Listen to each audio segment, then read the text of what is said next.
Hai semuanya, bayangin gini ya, lo punya kerajaan. Serius, bayangin hidup lo itu kayak kerajaan. Lo adalah raja atau ratu di dalamnya. Lo yang pegang kendali.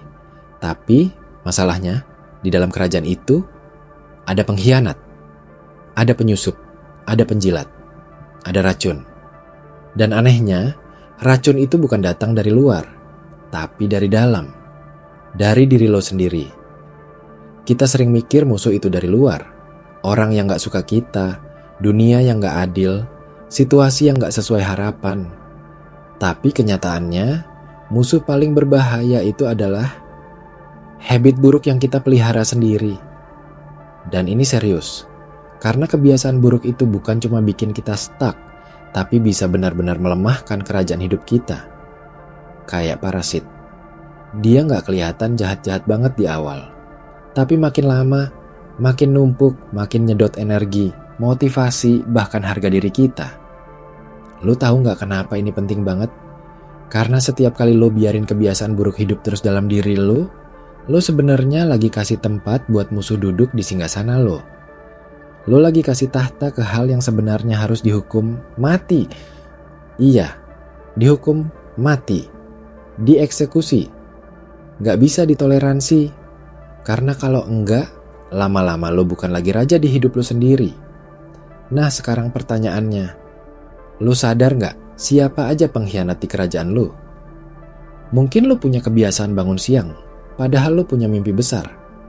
Atau lo sering scroll media sosial berjam-jam, ngebandingin hidup lo sama orang lain, padahal lo tahu itu cuma bikin lo ngerasa gak cukup. Atau lo suka nunda-nunda, bilang nanti aja. Sampai akhirnya waktu lo habis cuma buat mikir, bukan bertindak. Itu semua bukan hal kecil. Itu kebiasaan-kebiasaan yang pelan-pelan ngerusak pondasi kekuatan lo. Ngerusak kerajaan lo dari dalam. Dan lucunya, kita tahu itu salah, tapi kita tetap lakuin. Kenapa? Karena kita udah biasa. Karena udah jadi rutinitas yang nyaman. Dan disinilah masalah besarnya. Kita lebih milih kenyamanan sementara daripada kekuatan jangka panjang. Gini ya, setiap kebiasaan buruk yang lo biarin hidup itu kayak lo pelihara ular di bawah kasur. Mungkin sekarang kecil, tapi nanti bisa gede. Bisa gigit lo saat lo lengah. Dan ketika lo sadar, udah telat. Udah ada yang mati. Bisa jadi semangat lo. Bisa jadi mimpi lo. Bisa jadi hubungan lo. Atau yang paling parah, rasa percaya diri lo sendiri. Coba lo ingat satu kebiasaan buruk lo yang udah bertahun-tahun lo pelihara. Mungkin lo udah capek jadi tukang nunda. Atau lo kesel karena lo gak pernah bisa konsisten olahraga. Atau lo selalu nyalahin orang lain tiap ada masalah. Nah, sekarang bayangin kalau habit itu adalah sosok manusia. Sosok yang tiap hari ngikutin lo, ngebisikin hal-hal negatif, narik lo buat rebahan, buat nyerah, buat nyari alasan. Dan bayangin lo diam aja, gak ngapa-ngapain. Apa gak gila hidup kayak gitu? Makanya, kita butuh eksekusi. Serius, kita perlu bikin ruang pengadilan di dalam diri kita. Panggil satu persatu kebiasaan yang ngerugiin kita. Dudukin mereka di kursi pesakitan. Dengar pembelaannya. Dan akhirnya, hukum mati. Tapi lo juga tahu eksekusi itu gak mudah. Karena bagian dari diri lo udah nyaman sama mereka. Bahkan lo mungkin ngerasa kebiasaan buruk itu adalah identitas lo. Kayak, gue emang orangnya mageran, gue emang gak bisa fokus, gue emang gak disiplin. Dan itu omong kosong. Gue ulang ya, itu omong kosong. Lo gak dilahirkan untuk jadi budak dari kebiasaan yang ngerusak lo sendiri. Lo bukan hasil dari masa lalu lo. Lo adalah keputusan yang lo buat hari ini. Sekarang juga, lo mau tahu kenapa banyak orang stuck? Karena mereka nunggu motivasi buat berubah. Padahal yang mereka butuhin bukan motivasi, tapi keputusan. Eksekusi gak butuh inspirasi. Eksekusi butuh keberanian. Kayak lo ngebuang racun dari makanan, lo gak perlu mikir panjang, kan? Lo tahu itu racun. Ya udah, buang. Sama. Kalau lo tahu suatu kebiasaan bikin hidup lo melemah, ya udah, eksekusi. Dan cara paling sederhana untuk mulai, bukan dengan to-do list, bukan dengan beli jurnal estetik, tapi dengan kejujuran brutal. Lo jujur sama diri lo sendiri. Tanya, kebiasaan mana yang bikin lo jadi versi terlemah dari diri lo? Tulis, hadapi, kasih tanggal eksekusi. Misalnya, lo sadar lo kecanduan scrolling TikTok sampai dini hari. Bikin otak lo tumpul, bangun siang, kerja gak fokus. Oke, lo kasih tanggal eksekusi. Hari ini. Bukan besok. Hari ini lo uninstall. Hari ini lo ganti kebiasaan itu dengan baca buku, olahraga ringan, atau journaling.